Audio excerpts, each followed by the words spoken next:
என்னோடய பதிவுகளுக்கான நோக்கம் 10 பேர் பார்க்குறாங்களா, 2 பேர் சரின்னு ஏற்றுக்கிட்டாலும், ஒருத்தர் அதுலேருந்து மாறினாலும் ரொம்ப சந்தோஷம்.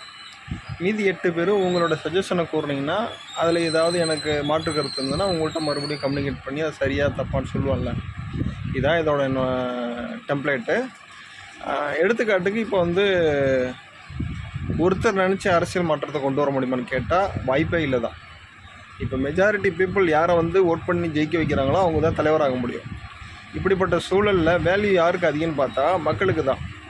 பட் ஆனால் அந்த மக்களுக்கு அந்த வேல்யூவை பயன்படுத்த தெரியல, அப்படி இல்லைன்னா அதுக்கான வேல்யூவை அவங்க தெரிஞ்சுக்கல. இதுதான் வித்தியாசம்.